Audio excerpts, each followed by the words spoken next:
Ya, pemirsa, Anda masih menyaksikan di Indonesia Economic Club. Baik, tadi kita membahas permasalahan baik itu transportasi maupun fashion. Nah, yang menarik adalah IPOMI menyebut bahwa 70% penumpang melakukan refund, begitu ya. Dan dengan Sinarjaya sendiri, berapa banyak refund tiket yang sudah diterima? Minta uang kembali. Iya. Ya. Cukup banyak, detail angkanya saya tidak tahu, tapi cukup banyak. Waktu itu saya hanya tanyakan awal, ini sejak larangan mudik, berapa persen yang kita hilang? Waktu itu hampir spontan mereka, staf kami bilang 90%. Tapi saya tidak tahu dari 90% berapa yang refund. Pak Teddy, ini kan sebenarnya dengan banyaknya tol yang sudah ada di beberapa titik, ini menjadi keuntungan sebenarnya buat Sinarjaya ya? Betul. Dengan adanya pelarangan mudik di tahun kedua ini, ada strategi apa yang Anda harus lakukan?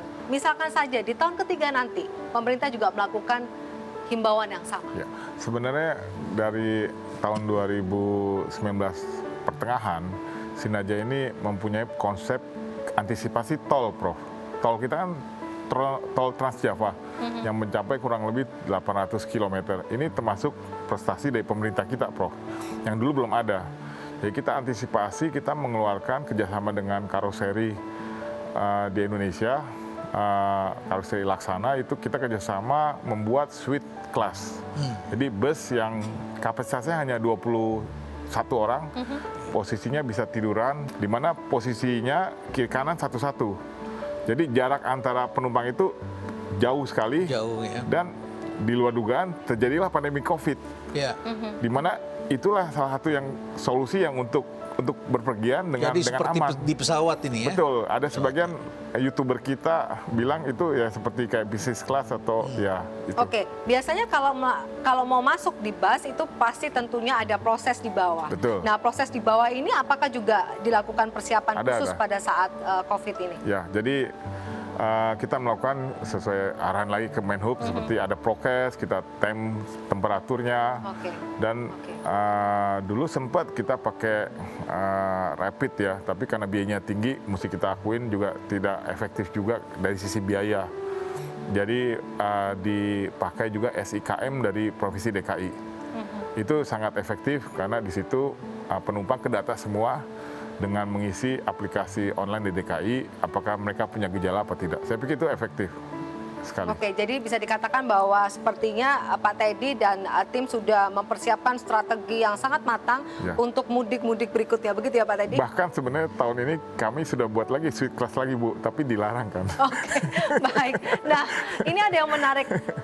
Beberapa hari yang lalu, pusat perbelanjaan baik di Jakarta maupun di daerah dipadati oleh warga yang hendak berbelanja baju lebaran. Momentum yang pas ketika THR sudah cair. Prof, sudah cair belum, Prof? Dan seperti apa gairah berburu baju lebaran di pusat perbelanjaan? Berikut liputannya. Menjelang Hari Raya Idul Fitri, busana muslim menjadi incaran saat berbelanja, terutama di pusat-pusat perbelanjaan. Pusat grosir Tanah Abang misalnya, yang ramai dipadati warga untuk berbelanja baju lebaran. Bukan hanya di Jakarta, pusat perbelanjaan berbagai daerah juga dipadati pengunjung untuk beli baju lebaran. Di Cirebon, Jawa Barat, warga memadati Pasar Tegal Gubuk yang berada di Kecamatan Arjawinangun untuk membeli baju lebaran. Sejak memasuki bulan Ramadan, pedagang di pasar ini mengalami peningkatan omset hingga 25% dibandingkan dari hari biasanya.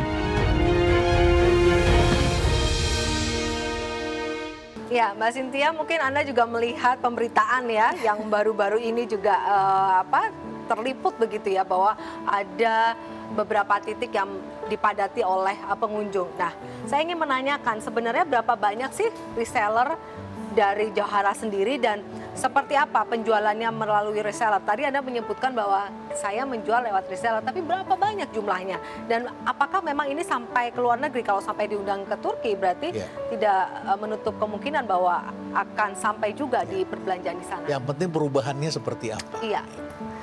Untuk reseller kami sendiri, kita sudah punya sekitar 85 reseller yang tersebar di seluruh Indonesia dan juga ada beberapa di luar negeri juga.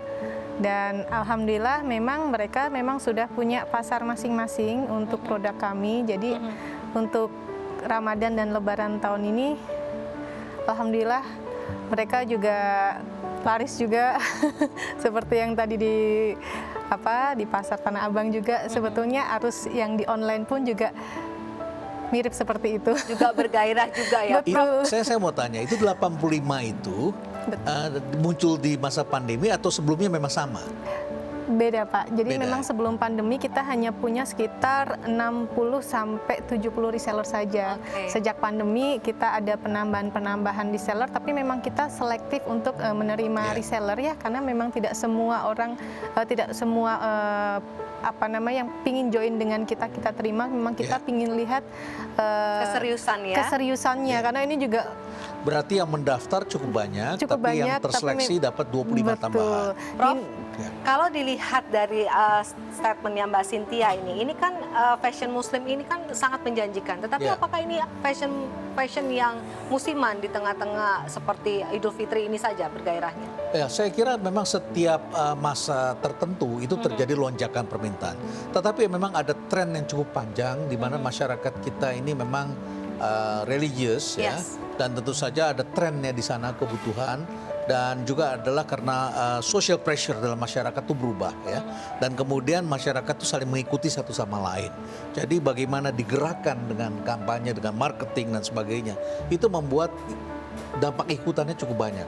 Jadi ada juga ibu-ibu yang barangkali tidak menggunakannya sehari-hari, tetapi untuk arisan, bertemu Betul. teman, karena mencocokkan dengan teman-teman pada komunitasnya atau pada event tertentu mereka gunakan. Apalagi sekarang sosial media, jadi ada panggung bagi banyak orang dan mereka bahkan bertemu untuk bersosial media.